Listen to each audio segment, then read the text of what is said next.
Welcome, everybody. I know some folks are still joining on, and that is great. I just want to remind everybody that this webinar is being provided for educational and informational purposes only. Nothing in this discussion is intended to constitute medical advice or recommendation, diagnosis, or treatment. And that's just our standard start because Dr. Allott is a licensed medical practitioner. But I think the context and the content we're talking about today, that's pretty clear. It is also going to be recorded. I'm going to turn it over to Kristen and let you get us started. Yeah, so I just really want to thank all of you for coming, and especially thank Chan for agreeing to lead this. I'm going to let you read about, all the amazing things that he's done. He's a researcher at the University of Oklahoma, and he's an author. If you haven't read his book, Hope Rising, please do. But I wanted to keep this a little more personal in terms of introduction, because one of the things as a spiritual practitioner of Aikido, one of our tenets is that how we treat ourselves is how we treat other people, and that spreads out in waves. And it's one of the things that I really appreciate about Chan's work. But my first meeting of him, he I think there's lots of things that are infectious, and one of those things, besides viruses, is hope and compassion and love.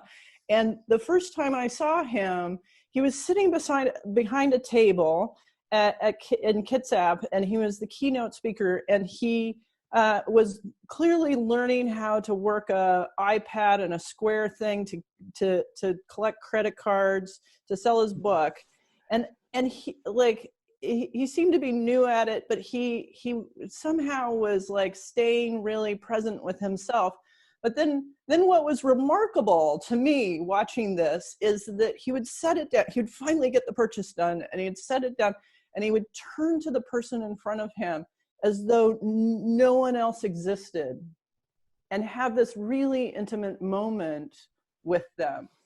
And I heard this voice in my head say, he needs somebody to help him sell those books. And then another voice said, you should go help him, which I like to be useful. That is true. But Natasha can attest to this. I loathe technology, and that I would step forward and say, can I help you sell your books so that you can do this thing that you're clearly really good at, which is to be present for people. And he looked at me and he said, do you know how to work this? And I'm like, no, I do not, but I will figure it out. But why I think that moment in my life was significant is that just watching him with his self work through taking small little steps, I trusted him to be kind to me through my learning process, which as a dyslexic, I tend to avoid. We all will have to choose what we're going to step into. And that somehow his practice of hope drew me in at that moment. And it just reminded me of how we treat ourselves can have this ripple effect. And then it was also just remarkable that so we're selling books and he's signing books, and then somebody's like, you have to go do the keynote, and he gets up to leave, and he just, he's like, I'll see you later, and he doesn't even know my name at this point, I don't think, and he just trusted that I would return all of his belongings to him, even though this was 400 or 500 people in this conference, and I was just like, oh yeah, this is how we should all be with each other. It would be different. And so I bought his book, read his book, and it's really been transformative to how I work with people, which was also refreshing after being in practice for 10, 15 years. So It's been really wonderful having him in my orbit and to think about what he has to offer. And so hopefully today he will give you some things as well. And I hope that part of this intention is he's been traveling around the country doing a lot of speaking to groups, and he really requested that this be a dialogue. And so I'm putting that story forward so that maybe if you're reluctant to dialogue in this kind of context, that it's comfortable for you to stretch and do that, because it's wonderful to have those moments that can happen. So that's my introduction to Chan, and he has a few slides that he's going to talk about what he does in case you're new to his work, and then maybe we'll have a dialogue. Okay. Well, thank you very much, Chris. I was that was in Kitsap, if I recall. Yeah, it was in Kitsap. Yeah. So anyway, fond memory of Kitsap, and I say this pretty frequently. Washington is by far my favorite state to be in, and I was supposed to be there a couple of weeks ago. Obviously, that was canceled, but anyway, I look forward to the next time I'm out in your beautiful state. So, yeah. And I would live there if I could convince my family to move with me. And if I could keep my job as a professor, I guess that's important too. So anyway, well, I'll go through a few slides, and I do want to emphasize that it is much more enjoyable for me to have a conversation rather than just sit here and talk and present a few slides. So I actually use the questions to help guide the research that we undertake over the next year or so. So it's very much appreciated and welcomed. So I hope we get to have a chance to have a bit of a conversation. So let me go ahead and just go through these slides and I quickly. Think you need to share them. Yeah, right. Yeah, and I'll confirm that you can see them. Yep. You good? Yep. Great. Okay.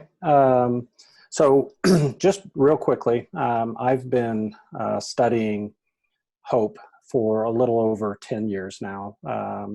I am a quantitative psychologist by training. That means my PhD is in statistics and research methods. And I've spent my professional career working with human service nonprofit organizations, primarily in the areas of child abuse, domestic violence, homelessness, poverty, really difficult situations. And what interests me is how powerful hope is in helping us respond to adversity, how important hope is in helping us overcome adversity.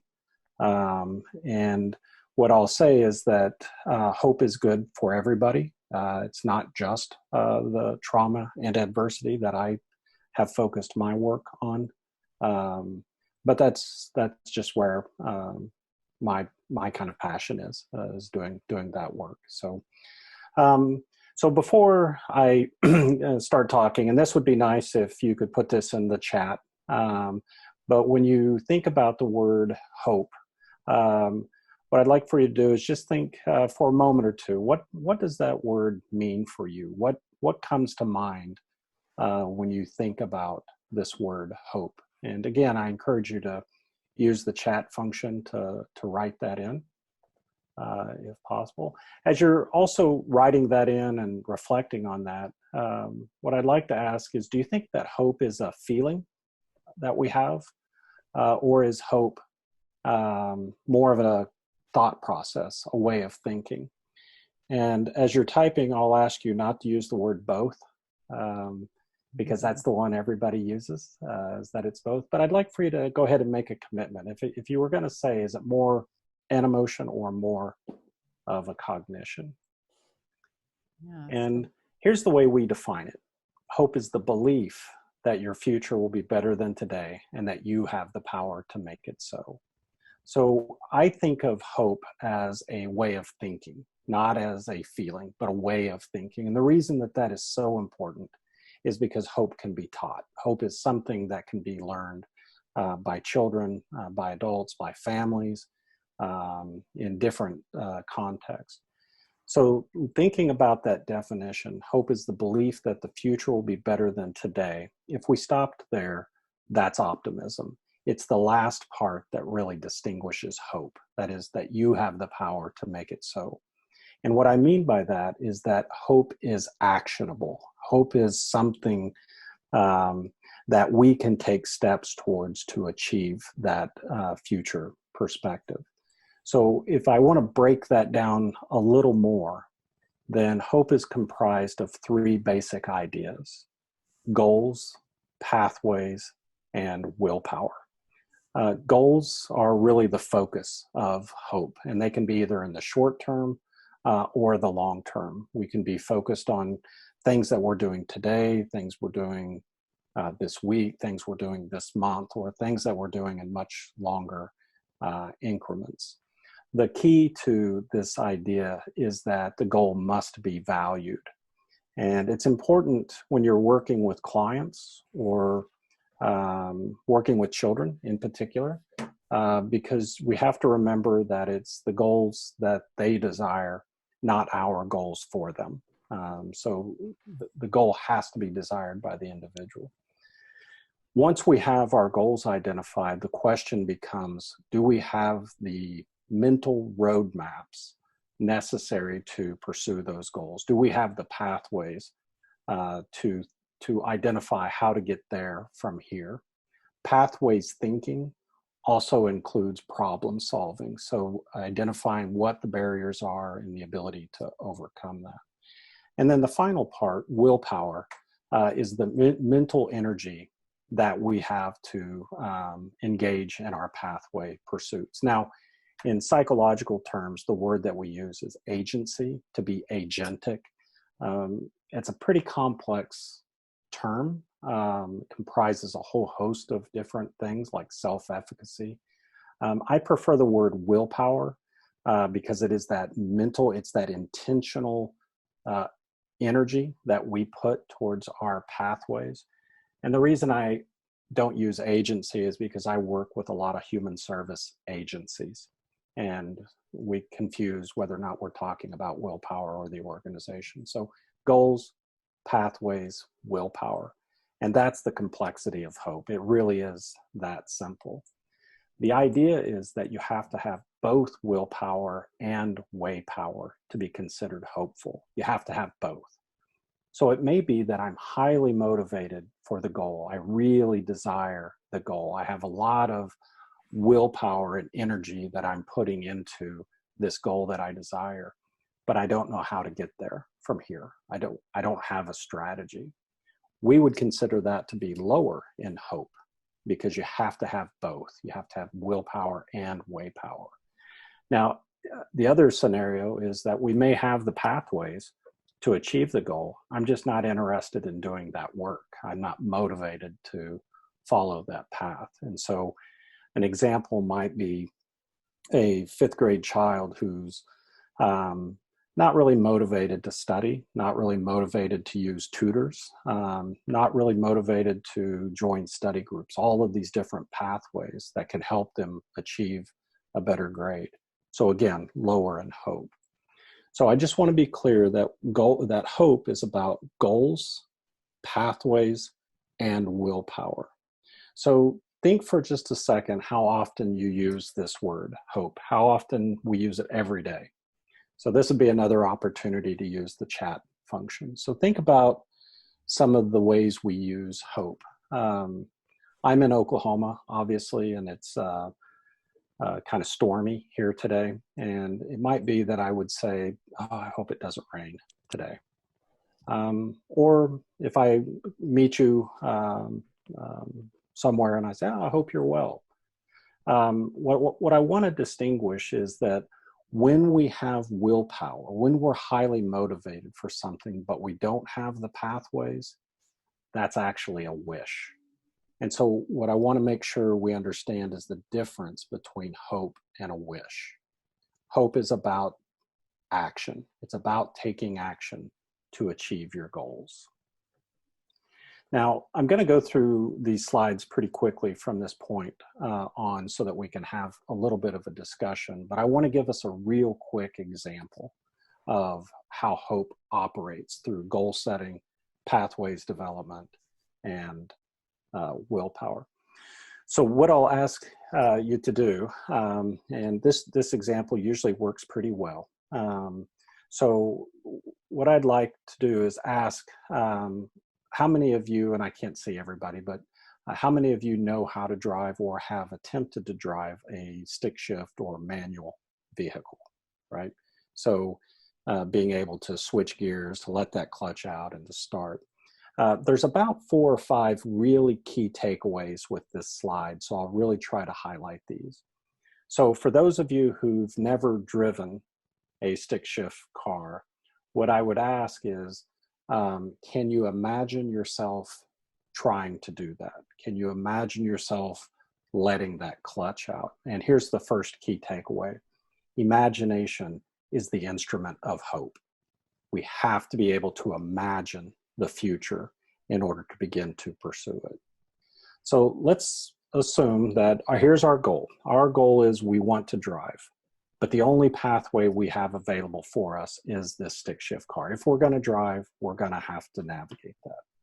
So what I want you to do is think about that very first time you drove that stick shift car, and that just think for a few moments about letting that clutch out for the very first time. So we have the car started.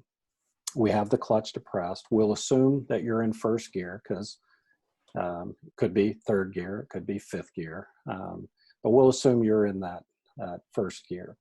And so as you start to let that clutch out for the very first time, what is your goal in that moment? What is your goal? And oftentimes what people will say is not to kill the car.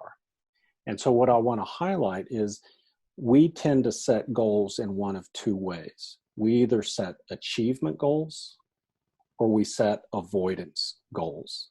And when we're in a kind of a high stress, high pressure environment, we have a tendency towards avoidance goals. And it's the nature of those goals that drive the way we think about pathways. So the idea is that we let that clutch out, and in fact, we stalled the car. We killed the car. So what I want you to remember is, what was the self-talk? What was going through your mind as you just stalled the car? And I will tell you that oftentimes it is things like, I can't do this. I'll never get this. And that is the self-talk of a low hope individual. Low hope individuals are filled with the I can'ts. And they are oftentimes, they look at new goals with a focus on failure. And so they'll come at these with a very negative framework. Now, the question is, after you stalled the car or killed the car, did you give up? And for many of us, we didn't give up. And here's the next big takeaway. The more you desire the goal, the more you're going to face adversity to try to overcome it in that pathway thinking. So we start the car again, we let the clutch out. This time we're lurching forward. We actually are driving. So the third time we get in the car, we let the clutch out and we kill the car. But this time we have a little bit of a change in the way we're thinking, right? Our self-talk is now, it's moved from the I can't to the, well, I've done this before. I can do this again. And here's the takeaway with that. Hope begets hope. And that is really critical, so that if we set somebody up for a short-term, immediate success, it makes the future possible. And that is how we begin to nurture hope. And so pretty soon we're driving, and we're driving a car. So that's the pathways piece. The next part is really about how well can you manage the willpower during this process. So how much of your mental energy is required when you first let the clutch out? Almost all of it. How much is required today when you drive? Virtually none of it. So we have to be able to manage that willpower. And oftentimes, especially in human service programs, our pathways, that is the programs, make the assumption that the child, the family, the adult can dedicate all of that willpower to the program. And it's just not possible, because the rest of life is going on, right? we have to be able to attend to many other things going on in our lives. And ultimately, what we've learned is that unmitigated trauma is not an attention detractor. It's in fact a hope robber. Trauma tends to rob us of hope. So that's kind of the goals pathway willpower. And the core of my work has been focused in, as we begin to understand the core components of trauma, what do we do about that?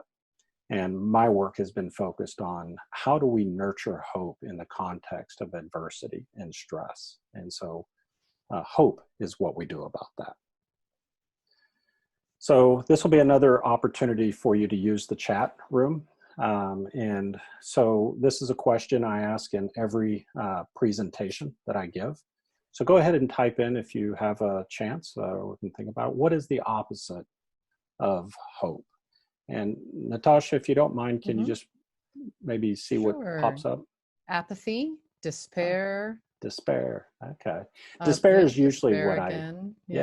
Despair is usually the response that we get. Yeah. And what I'll tell you is that the opposite of hope is in fact apathy.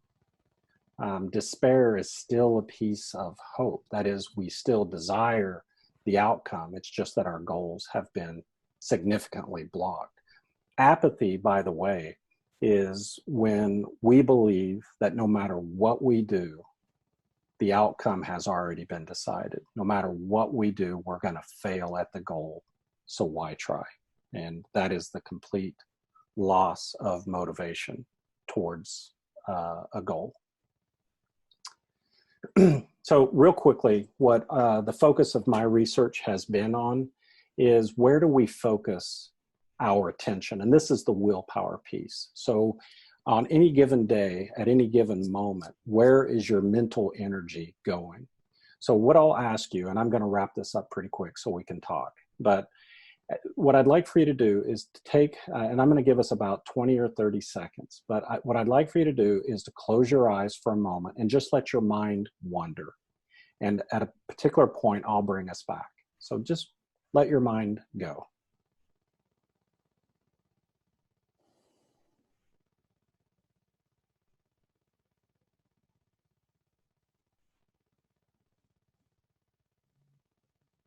Okay, so what I'd like for you to do is just to reflect. This would be a good opportunity to use the chat room again, but what we're learning is that at any given time, we're either thinking about the future or reflecting in the past. Rarely are we in fact present with the given moment. Now, I didn't let you have enough time and wonder, but what research shows us consistently is we're either thinking about the future or we're reflecting on the past. That is where our willpower is actually placed. Now, that can be either positive or negative, right? And so what our research tells us is that in the presence of adversity, we are much more likely to be on the negative side of thinking about the future or the past. We're much more, think about what's going on right now. And when this first really started to hit, we're much more engaged in worrying about the future or ruminating on the past of things we could have or should have done. And so what happens is when we get stuck on these negative sides is we're more likely to suffer. That is, we're more likely to experience negative emotions. We have emotional coping strategies. And what happens in this framework is we get caught up in the fear of worry. And that fear leads us to an emotional response. And you can see it in your communities. You can see it watching the news and how fear feeds off of fear, which can lead to social isolation and to ultimately despair. So we have to figure out how to interrupt that so that people can become much more hopeful, because when their hope scores go up, they're more likely to flourish, even in the presence of adversity. So you saw the stick shift car. What I want us to do is to reflect on our experiences over the past 3 or so weeks, right? And we have our valued goal. We have our normal way of going through those pathways. And then this adversity hits us, right? This crisis, this fear, and how that influences our willpower. Where does our energy go? It goes to worry and rumination. And for people who are lower in hope, it's harder for them to get back up in that framework, right? It's that barrier. And so we get into that despair. What we found is that higher hope individuals can revise that pathway, right? They can say, okay, we have to find a new way to do things. So instead of me being in Washington presenting, we have to take advantage of this Zoom framework. There's other strategies that we're doing, these other pathways that are emerging, so that we can manage the willpower to overcome this adversity in our time. So just sort of something I've been reflecting on in that framework. We know how to nurture hope. We know how to do this process. The book talks about it, and I'd be happy to talk a little bit more in that framework. And I think this is my last slide, is that we know these strategies, right? We can introduce the basic concepts. We know to set goals. We know to start listing and prioritizing potential pathways, finding things that motivate us, looking for hope models in our life. What I've been encouraging, when I've been doing interviews with local and regional and national television and podcast and other things, what I've been really focused on is we really need to pay attention to the hope models in our community, or our hope heroes, people who are finding new ways to achieve connectedness or to achieve well-being. So I think with that, I'm tired of hearing myself talk. And I've heard the presentation before, so I want to get out of that. So I have a whole bunch of questions, but we have a question that came in. I'll let Natasha speak for the chat room. So the question is there a formal hope training? Yes. And I was actually, during March 16th through whatever that week, I was going to be all along I-5 for a full week doing trainings, hope-based trainings. They're about, they're half day, full day, and 2-day increments. And we've also developed a training framework, a 2-day training framework to create what we call Hope Navigators. And these are individuals who become certified to go back into their communities to do hope presentations, to help communities and organizations begin to become hope-centered. So yes, there is. The really exciting news is that we had originally planned to launch in June. That is obviously getting pushed back. We're thinking October. But we are actually finishing up the development of a digital platform so that we can have a lot of that training is something that you can engage in via online learning and certification process. So more to come on that, but yes, you actually have several people in the state who are very well versed in hope already. But I was just a couple of emails today. I will be back in Washington as soon as they let us travel, and I'll reach out to folks and let you know where I'm at and where those trainings will be. Great, thank you. We will look forward to posting those trainings for those who are on this group so that they know about it. And continue to put your questions in, and why people are thinking about that. I was wondering if you could help distinguish the difference between hope and resiliency. Like there seems to be some overlap, but then I've heard you say no, they're different, and and I don't quite have them. I think I keep trying to clarify them, but I would love to hear it again. Sure. We actually just published a paper on this, actually 2 places that we've published addressing this question. And the first one I'll refer to is in one of the top tier scientific journals called Traumatology, because people who do trauma work are very interested in resilience. And so we actually conducted a couple of research studies, and what we found is that hope is actually a better predictor of our capacity to thrive than resilience. And here's my response is that I believe that hope is the mindset that drives resilient behaviors. I think that you have to have this future expectation and a pathway to get there in order to sustain adversity, or to bounce back, depending upon the definition, or to adapt in that framework. The other place that's a little more accessible is ACE's Connection. We actually, if you Google my name and Dr. Seuss, which, by the way, was a personal goal of mine, that people could do that.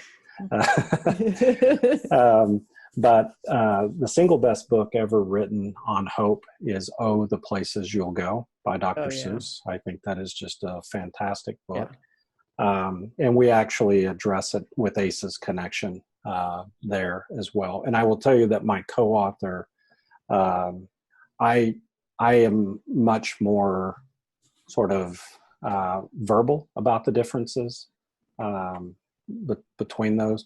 But I also recognize that I have to be very careful, because people who have been spending a significant amount of time doing resilience work, I do not want to bash that at all, because I'm just coming at it from a very academic. And if we're going to build evidence-based strategies to give people to nurture our capacity to thrive, then we have to do a much better job at understanding what resilience is and what are the strategies to achieve that. Yeah. Thank you. And Chan, there's a question in the chat box about what about faith? So how does faith, I love this question. Sure. fit in? So right before, in fact, was right in the middle of the COVID here in Oklahoma. I was working with a large church who asked the same question, and they brought all their small groups right from around Tulsa collectively together for us to spend 4 weeks addressing this question. What is the difference or the relationship between faith and hope? So here's my first overall answer. And I think if you think about hope as goals, pathways, and willpower, we also have to have an understanding of what is it that drives the goals that we set, right? What is it that drives which pathways we consider? And so I think that hope, or that faith, is a moral compass that helps me choose which goals I value and which pathways are righteous. Now, I'm not saying that you have to be a person of faith in order to have hope. I'm just saying that in order to be hopeful, we also have to understand what values drive the goals we set. And for many people, faith becomes that framework, whether it's Christianity, Judaism. I worked with U.S. Army Chaplain Corps, so many different faiths being represented. I think they're connected in that framework, but I am trying to understand the answer to that more. I've traveled to Israel a couple of times and have been having conversations with a couple of imams, trying to just get a better sense, a deeper sense of the answer to that question. I love the question. I don't know the answer. I gave you kind of a placeholder of where my head is with it. Yeah. Great question. Yeah. Nice. And what is your favorite quote about hope? Let's see. I love Mother Teresa's, we must give hope, always hope. Let's see. Martin Luther King Jr. had a really good one. Hunger Games is probably one of my favorite. The only thing that can overcome fear is hope. And that's why you only give a little bit of hope, right? The president would only allow a little bit of hope because too much hope is dangerous. Shawshank Redemption has a great quote on hope. Hope is the best of things. So anyway, I have a few. A follow-up question that came into that is, do you have your own quote to share? Hope is a social gift. I am so committed to that I believe that hope is built in relationships with others. It is not built in isolation. And some of the things that I've been studying, because I do so much work in the area of trauma with schools, with teachers, with counselors, one of the questions or statements that I'll get is, a teacher or a volunteer, a mentor, somebody will say, well, I'm not a therapist.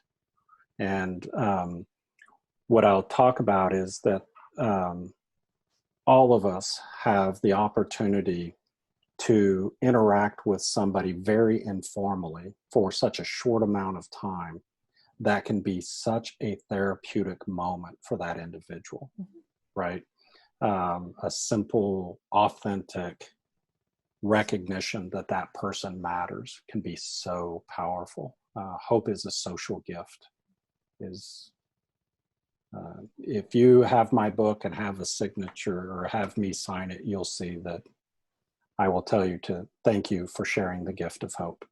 It is something we share with each other. Nice. Kristen, we're going to go back to you for another one of the questions you had in mind. So one of the things that that I often get as a speaker around, I think Protein for All is partly about sharing hope and particularly keeping in the willpower. But like, how do you approach people who are in despair, are in apathy, and like how do you move, like what recommendations do you have about moving them from that place? Sure. Yeah. Well, that's actually where I really enjoy doing the work, actually. So I have more experience working in despair. And it's not easy. It's not a 5-minute conversation. And before I forget, what I want everybody to maybe hear is that, I've conducted about 150 plus studies on hope now. So, there's not very many areas I might not have an opinion about because of that. So please, any question you have, I'm fair game for that. But it starts with goal setting, Kristen. And when you're working with somebody in despair, they're going to be very resistant to thinking about that, especially if they're in apathy. They just don't care anymore. And if we recognize that it is goals they desire, that's where I start. I really want to understand, what is it that you want to achieve? And when you're working with somebody in apathy, the response you're going to get is, I don't have any goals, right? And so I really start to break that down into, well, what areas of your life make you happy, And, well, I like being with my friends. It's like, oh, great. What are some things you'd like to do? What are some goals you'd like to have with your friends? And then once they can identify the goal, then I start helping them step that backwards. Okay, in order to do that, what has to happen? In order to do that, what has to happen? Mm-hmm. And I step it back so that they can see that what they're working on today is actually a pathway to the goals that they desire. And you'll start to see the increase. And that works really well with children as well as adults. Adults are a little more resistant because they've had more failed attempts than children. But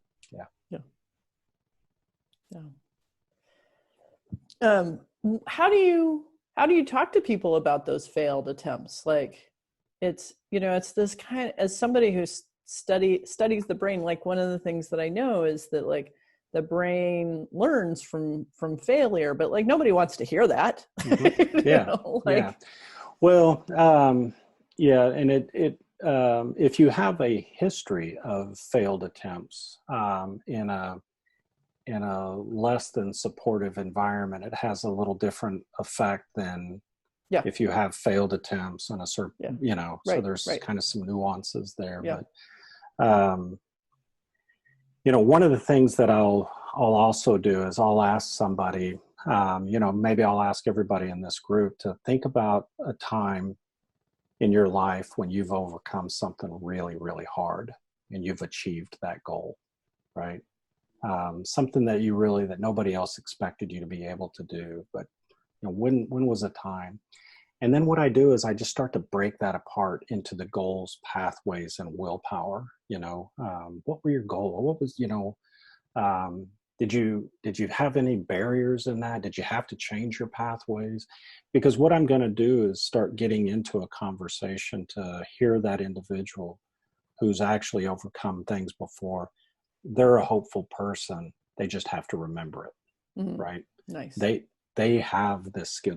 We've all overcome something very difficult before. It's just like this, where we are right now. It is scary. It is uncertain. In Oklahoma, the worst is coming. It's gonna get worse here, and but at the same time, we as a community have overcome so many difficult things before. We're in Tornado Alley, and so what can we learn from that? What can we remember from that? I think about 9/11 and how scary that was and how uncertain it was. And, we have a much safer system today. It's not, I don't want to downplay how horrible and horrific that was, but we're going to get through this, and we're going to achieve some really amazing things through this process. So we have to remember, that's not the power of positive thinking. I don't mean that. I mean, there are some hope heroes doing amazing things in your communities who are trying to figure out solutions so that people can live life well. We're gonna get through this. I'm convinced. It's not going to be without pain and suffering. Yeah. Somebody, I just see what Barb's just typed, and I can tell you from a distance, and I don't know the politics out in Washington that well, but people here are watching, and there's been some amazing things, and our ultra-conservative Republican legislators are watching and doing some follow-ups that are things to be proud of. So, yeah. Nice. So being in the Midwest, we have the luxury of watching the coasts and how you're responding, and what are the right ways to do things, or what are the better ways, or what are the least horrible decisions. Right. Right. Yeah. So sorry, got on a little. Yeah. No, it happens.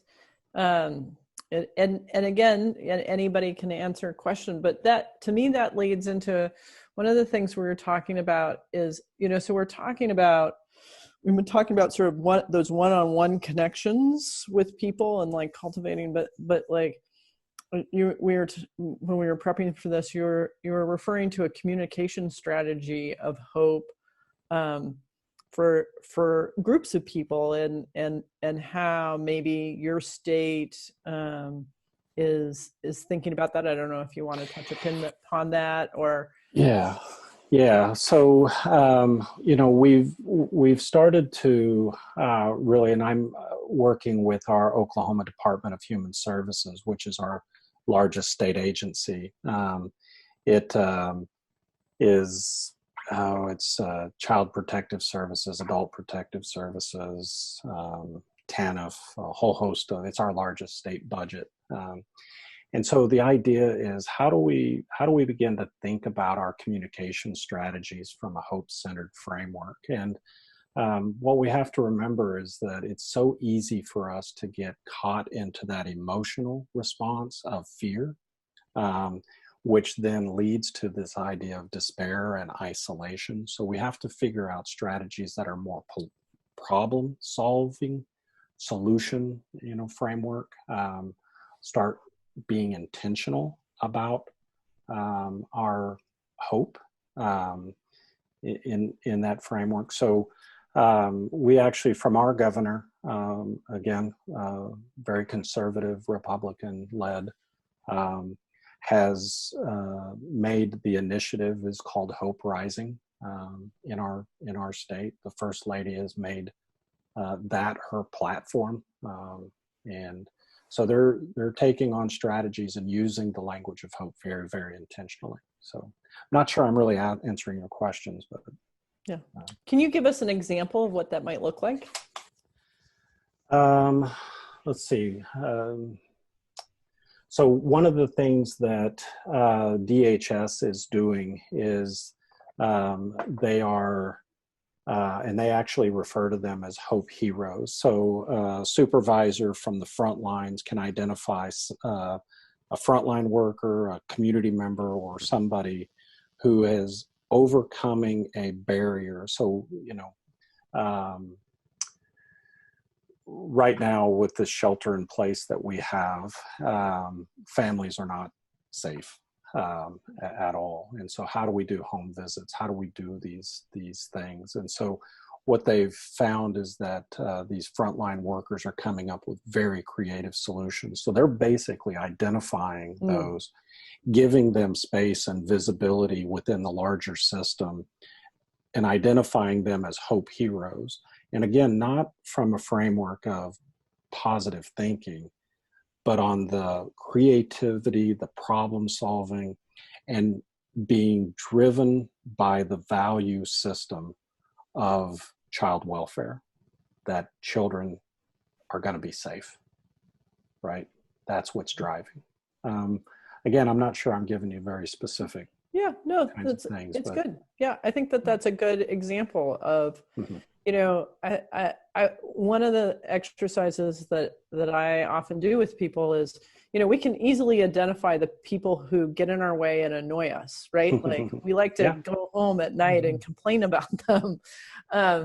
But we always give lip service to the negative, but like who are those people who opened the door, who gave you that key to take the next step forward? I mean, and it may be totally unintentionally, they just happen to be standing there. And I think that it's a great exercise of gratitude to identify those people at the end of the day. And it's awesome for an organization to identify, like, who are those people who are, we talk about innovation, but like, that's a thing that people like to talk about, but like actually identifying somebody who's doing that and giving them a little space to do that is huge. Yeah. The way that one of the strategies that they're also using is that every standing meeting, like staff meeting or whatever, starts with where have you seen hope today? And again, it has to be described in the goals, pathway, willpower. You can't just say, hey, Chan was awesome today because, he showed up and he wasn't in shorts. By the way, I'm in shorts, and so, but it's, here was the goal, here was the behavior, here's the motivator, here's the impact that it had on us. Nice. So, so they start by remembering hope. Yeah. Nice. And Zelinda in the chat box wrote out for hope, helping one person every day. Yes. Yeah. Great strategy. Hope is a social gift. And we have to remember that people feed our hope. We feed others. And in this time of social isolation, how do we stay connected with people? And, that can be done in your neighborhood.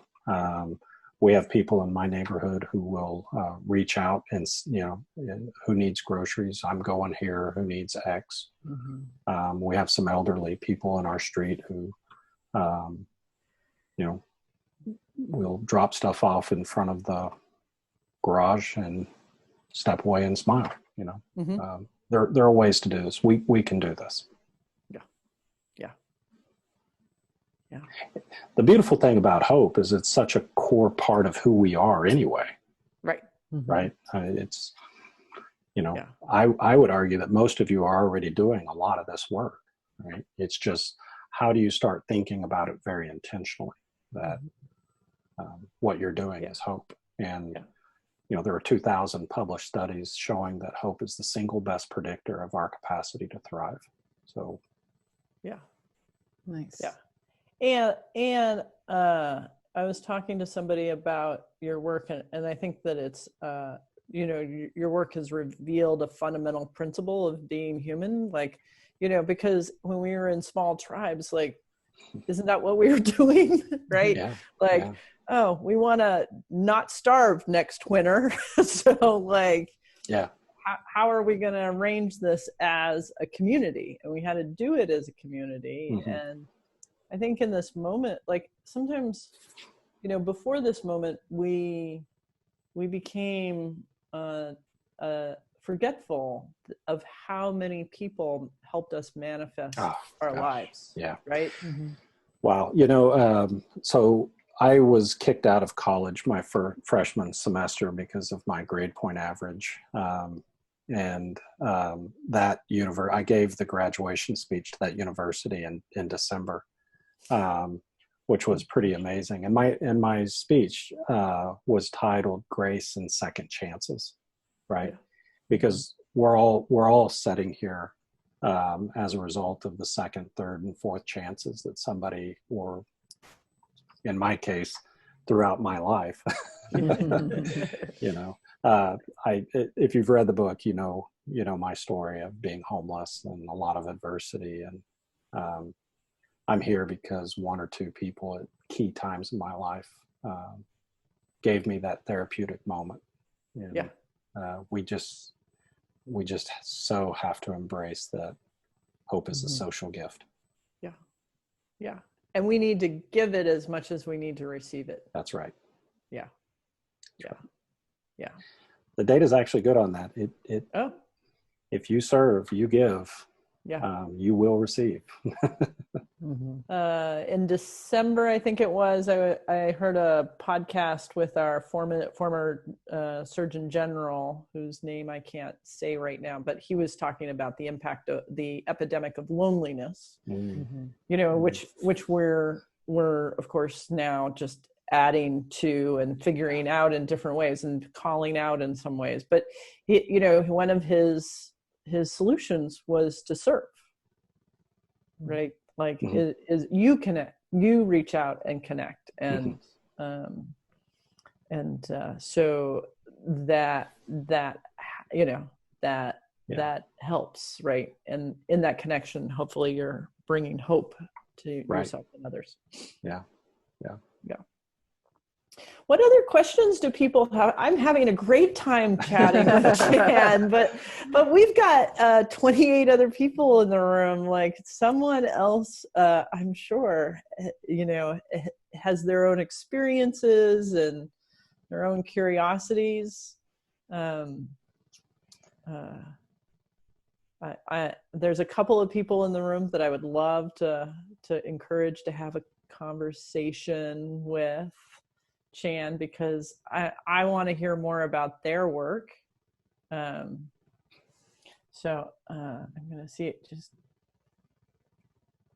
Are you private chatting? Yeah, I'm just going to, I don't want to put anyone quite. Well, while you're doing that, I think that, this is now, well, depending on where you live, that, various stages of social isolation, but I do think that more and more ideas and creativity are coming out and being shared. I just saw this great video was sent to me by a friend who was doing a ballroom dance with himself with his hands on the mirror, but it was really effective. It was beautiful. And I just thought, like, I would never in a million years think to do that, but now I want to go try it because it looked like so much fun. And so it is really, it gives me hope. It's really nice to see in this moment, people are, yes, there's a lot of negative publicity that we don't have to look very far for, but I feel like there is sort of a surge of creativity and positive ways and interesting ideas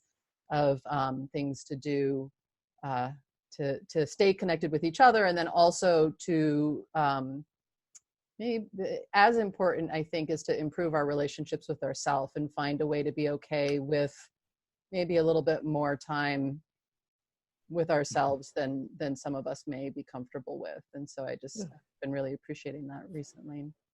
Yeah. So we do have a question that came in saying that Heather says she struggles to distinguish identifying the low willpower examples in the book. And Chan, could you help clarify? Yeah, it's been a little while since I wrote some of that. So maybe do you have a specific example or reference that you can help me with? And I don't have the book beside me, so my apologies. Well, I think you could talk in general about, it's interesting for me using the Hope survey and clinically and like, so I guess before I lead the question, I guess if you could identify some low willpower stories that you know of, and then like how you approach them, because I think, and then maybe I'll add some other things that I think about in that scenario. Yeah, so one that comes to my mind right off the bat is a pretty recent experience with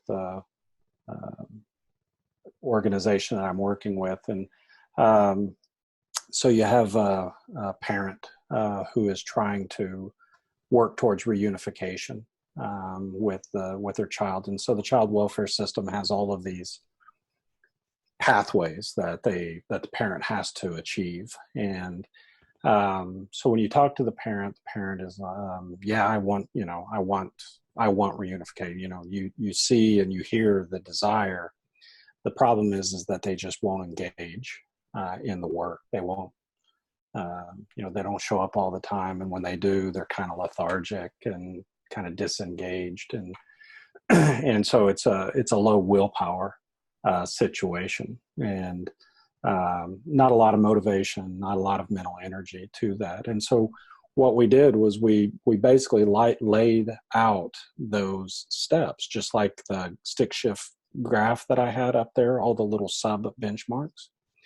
And working with the parent, what we found is that very first benchmark that the parent felt that he had to accomplish was getting clean.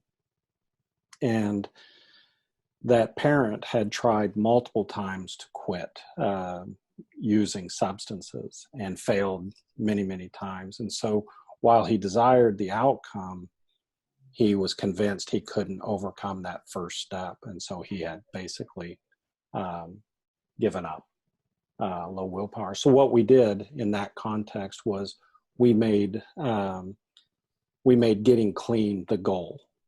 And then we stepped that back. Right? Because if hope begets hope, we have to begin to show that parent that the future is possible. They have to have some of those successes. Not that it's not clearly going to be a struggle, but so we break things down into much smaller increments in that fashion. Another time you see it is when you realize that the person doesn't really desire the goal. I see this a lot with youth and adolescents, where their source of stress is not being able to achieve the goals their parents set for them. And so there's not a whole lot of willpower to the goal itself that the parent has. It's the parent's goal, not my goal. So again, I'm not sure I'm answering the question. Those are just two that popped into my mind. Yeah, that's my experience in terms of low willpower, is that, so for me, how I kind of think about willpower is how does the body have enough power supply to the brain to facilitate a mind? And so addictions always disturb, make it hard to have a mind and keep that focus, right? That compassionate, self-observant focus. And then if people are hypoglycemic, they're spending all their time in this really ugly limbic system, and negative emotions and history are there. And so, which can happen with both populations, the adolescents who are going way too long and not sleeping at the right hours, and, you know, who knows what their goal actually is. And then with people who are struggling with addictions, not having enough, having food insecurity, which is never, like, it's shocking to me how that's never addressed in the dependency system. Right. Yeah. And, you know, the literature is actually growing pretty well in terms of the connection between glucose and willpower, self-control, kinds of things. You know, I've was working with some foster youth, and one of the things that they asked is that counselors and people that they work with put protein right out on their desk for them to have. Well, because foster children don't always have permission to have snacks at their homes, right? And so finding that authentic way to connect with a foster youth can be through food. Maybe Natasha, Heather, you can turn on your mic, but the Spokane group has some really great sayings about food that maybe Heather is willing to talk about. It's kind of an interesting story. If you want to. And Heather, I think you need to. I unmuted you from my side, but you may need to do it from your side as well. Hi. There you go. Some quotes about food. I think I'm blanking. Oh, I'm so sorry, but it's either you or Ambrosia who gave me this great quote that offering someone food is always a culturally appropriate and compassionate. Absolutely, yes. Yeah. That's probably Ambrosia that. But I've heard, you know, I mean, it just shows people that you care when you offer them food. It really does humanize them, especially when they're coming into their dependency court hearing, so triggered, not knowing where their children are, not knowing when they're going to see them again, and there's all these people telling you all of these things that you have to do, right? And so, and feeding them and normalizing it is so powerful. And I have a similar story about how I met Kristen at a conference, as she does with you, Chan. And I am just so grateful that we met, and that Protein for All, you know, just feeding people is humanizing them and showing that you care, you know, with the most simple gesture. Yeah. And then it can help them focus on the steps. I mean, the conversations that I've had with parent allies when parents are coming into that first hearing where, you know, this is just overwhelming, and they'll give a protein bar, and they can now hear, okay, you're going to meet with your lawyer, and this is what's going to happen when you meet the judge, and versus just like staying, as one parent ally was described as first shelter care hearing, was wah, wah, wah, wah, wah, wah, you know, because he hadn't eaten in 2 days. So. Yeah. And for those of you, I'm not sure if everyone on the call Thank you, Heather. is, yes, thank you, Heather. I'm not sure if everyone on the call is familiar with the Protein for All program that we keep talking about. And so that's not really the focus of this particular time. And we do have a couple other questions that came in, but I do want to just let folks know that you can learn more at proteinforall.org, and we'll post that along with the recording here. So you can kind of catch up. So it is also sharing food. I think I would agree for sure in terms of that always, you know, being an act of compassion. And then when you have an understanding of the type of food that you share, that can also have a really big impact as well. So getting some sugars with protein, and the importance of that in stabilizing the physiology piece. Related to this, I'm just going to share one comment and then read a question for Chan. Is Barb said that when she used to work for teens, she used to do what she called hamburger therapy. So again, that sort of working over meals. But we have an interesting question from Sarah that came in the chat box saying she's always cautious about encouraging people to have hope, especially when they've had a history of trauma or failed hope experiences. She thinks having hope for a person who had that history can be exhausting and triggering. And while she'd like to be encouraging in the face of apathy, but at times she feels like it's the opposite of what that person might need in the moment. And can you speak to that, Chan? Yeah, so it's a great question. And I think it really, really highlights why when we think about hope, we have to be very clear that we're talking about goals, pathways, and willpower. And part of that issue is that individuals who've had a history of those failed attempts, if we give them a goal and we don't walk down that pathway with them and help them navigate barriers and those pathways, it is setting them up for potentially one more failed attempt, and can be. I just want to make sure that we distinguish between hope and a wish. And I totally agree that we don't just nurture hope and then walk away with somebody in that scenario. So I appreciate the caution, but I also sort of think that if you're going to nurture hope with somebody, then we have to think about who are some hope models that can help lower hope individuals that can walk that journey with them. You see a tremendous number of programs, mentoring programs, for instance, or just other scenarios that set up a way in which an individual can be socially connected during that journey. So my guess is that the question might be tied a little bit to the idea of false hope. And in our context, if you have a desired goal and viable pathways to those goals, we don't really think that that's false hope. Now, I'm gonna give a real quick example, but let's say that I'm working with a middle school child who has this history of failed attempts, and they tell me that their goal is going to be an NBA basketball star. Now, is that hope? Is that a wish? Is that fantasy?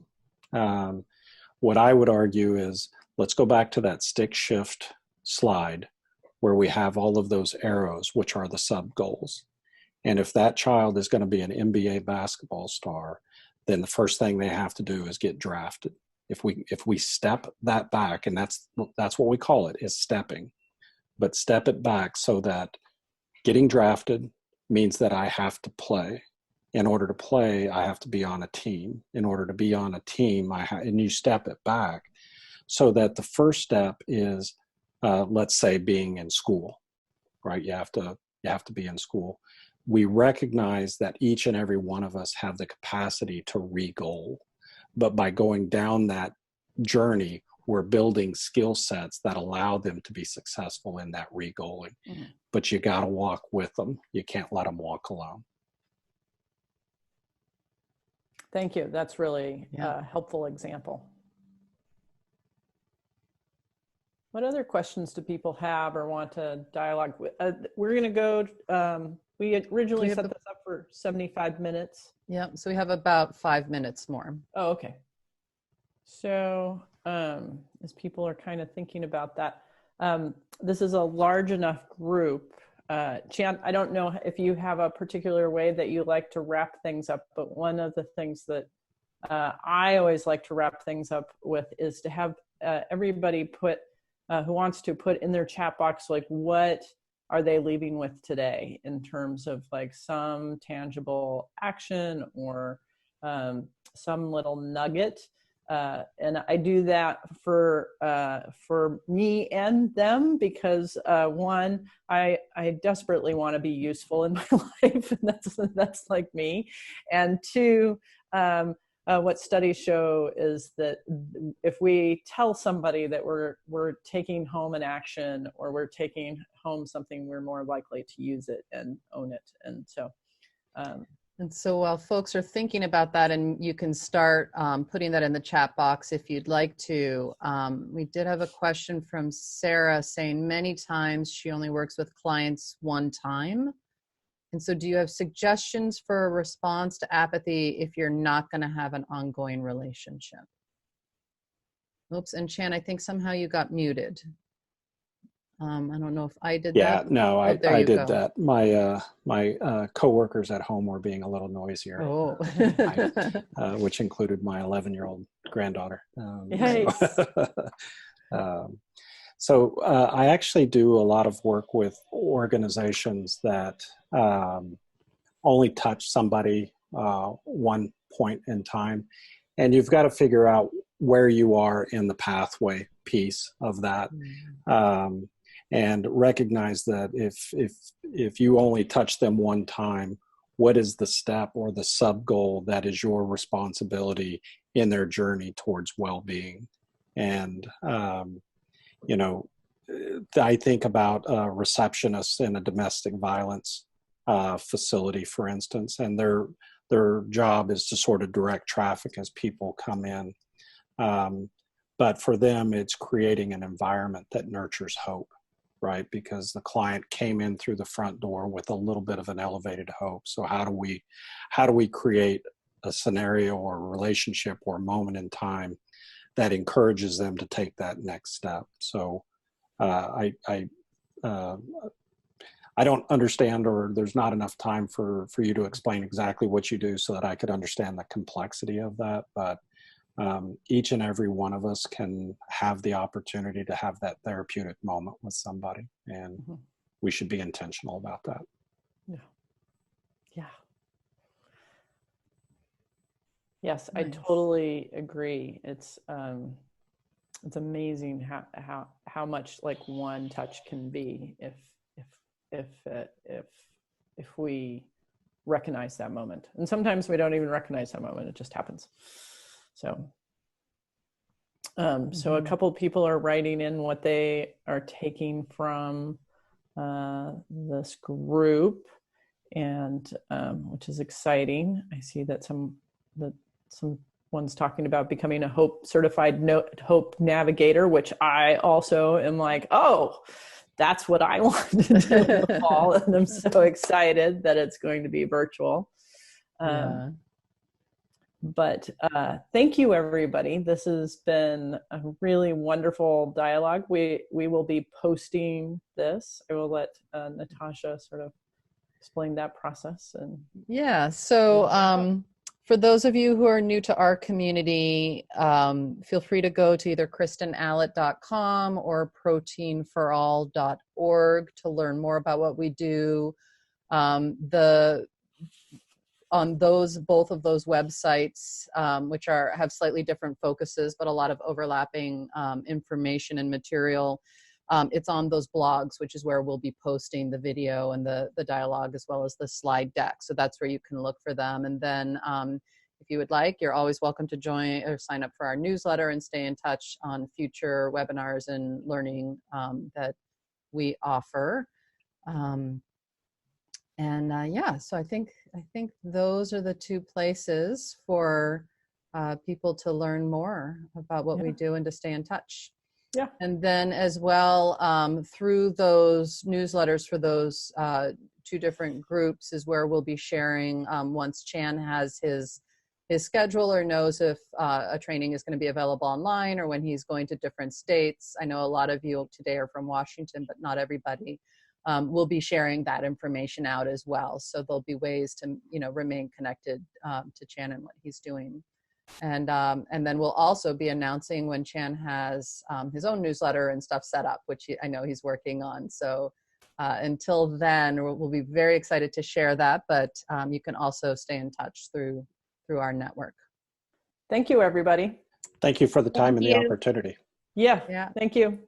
Thanks, everyone. We'll be in touch.